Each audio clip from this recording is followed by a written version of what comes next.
जय गुरुदेव।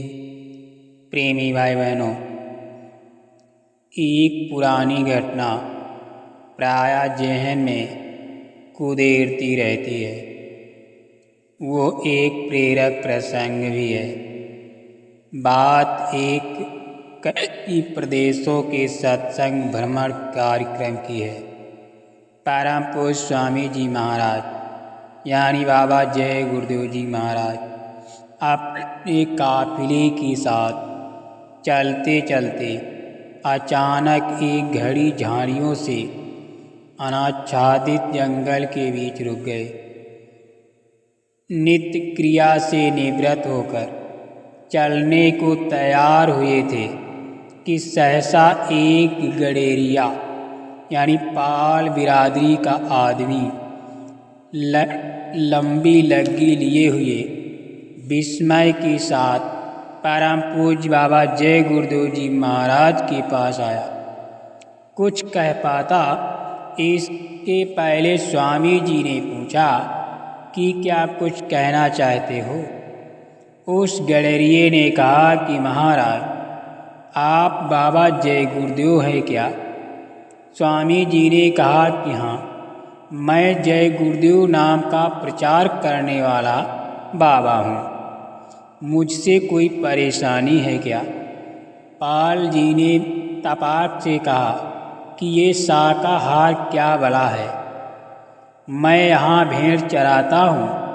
कभी इधर से कभी उधर से गाड़ियों से नारा लगाते हुए लोग आते जाते हैं।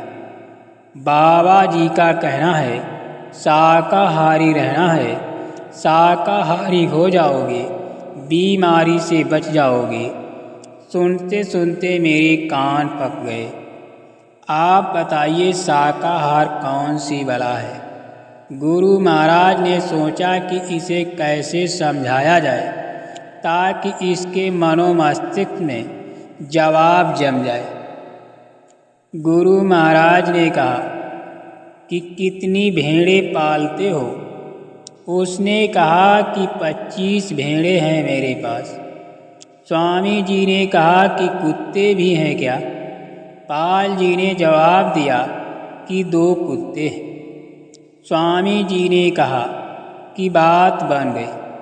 तुम्हारे प्रश्न का जवाब तुमको तुम्हारे घर में मिल जाएगा। ऐसा करना कि अपनी देवी जी से 4 रोटी मोटी मोटी बनवाना और 2 अलग अलग कमरे में झोपड़ी में रखकर एक में 25 भेड़ों को, दूसरे में 2 कुत्तों को बंद कर देना। 1 घंटे के बाद खोलना तो तुम्हें तुम्हारे सवाल का जवाब मिल जाएगा। ये बताकर बाबा जी अपनी मंजिल पर आगे चले गए। गडेरिया घर आ गया। पाल भोला भक्त था। उसने वैसा ही किया जैसा बाबा जी ने बताया था। अपनी घरवाली से 4 रोटियां बनवाई।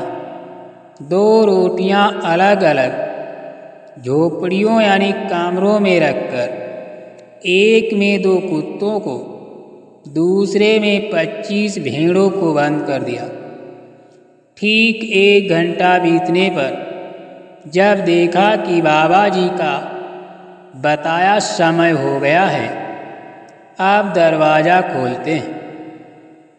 पहले कमरे का दरवाज़ा खोला तो उसका दिमाग सन्न हो गया। वो देखता है एक तरफ 2 रोटियां ज्यों की त्यों पड़ी हैं।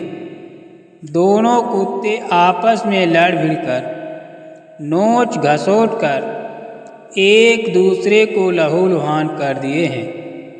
किसी का थूथुन गायब है तो किसी का कान गायब है। चमड़े में जगह जगह नुकीली नाखूनों के खरोच, नीचे जाने का निशान पड़ा है। दोनों खून से लथपथ हैं। वे दोनों मरणासन स्थिति में हैं। उसने तुरंत दरवाज़ा ज्यों का त्यों बंद कर दिया। गडरिये ने जब दूसरे कमरे का दरवाज़ा खोला तो देखकर हैरान रह गया। उसने देखा दोनों रोटियां गायब हैं। भेड़ों ने मिल बाँट कर खाकर जगह कम थी तो एक दूसरे के पीठ पर गर्दन गले टांग पर टांग रखकर आराम से सो रही हैं। उसने ये दृश्य देखकर दरवाज़ा बंद कर दिया। अपनी दिनचर्या में लगा रहा। लगभग 15 दिन बाद जय गुरुदेव जी महाराज उसी रास्ते से अपना काफिला लेकर वापस लौटे तो जानबूझकर पुनः उसी जंगल के पास रुक गए। थोड़ी देर बाद गाड़ियों के झुंड को देखकर वही गडरिया पुनः बाबा जी के पास आया और श्रद्धा भाव से प्रणाम किया। गुरु महाराज ने उसे उस भेड़ पाल से हाल चाल पूछा कि क्या तुमने अपने सवाल का जवाब ढूंढे थे? उसने उत्तर देते हुए कहा कि महाराज, आपने जो बताया वही उपाय किया।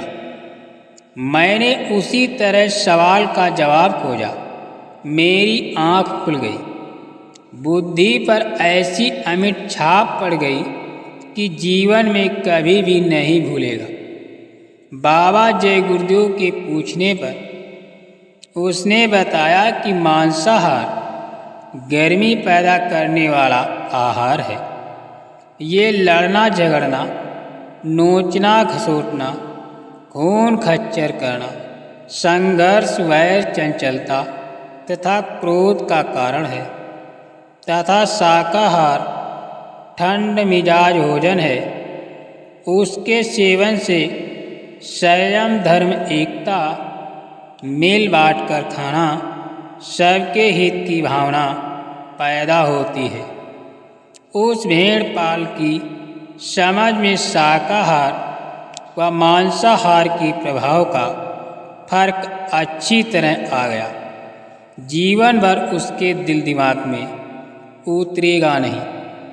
प्रेमी भाई बहनों, महापुरुष जब समझाते हैं तो प्रैक्टिकली समझाते हैं, और जब कोई चीज़ महापुरुषों के मुखारबिंद से प्रैक्टिकली समझाई जाती है तो उस बात का जहन में असर होता है। क्योंकि अगर किसी चीज़ को ज़बानी बताया जाता है तो उस पर कोई भी विश्वास नहीं करता। जब वो उस चीज़ को स्वयं प्रैक्टिकल करके अर्जित करता है तब उसको उसमें पूर्ण विश्वास होता है।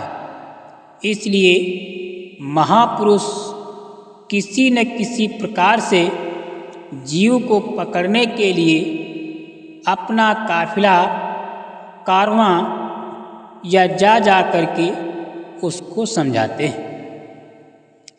जय गुरुदेव।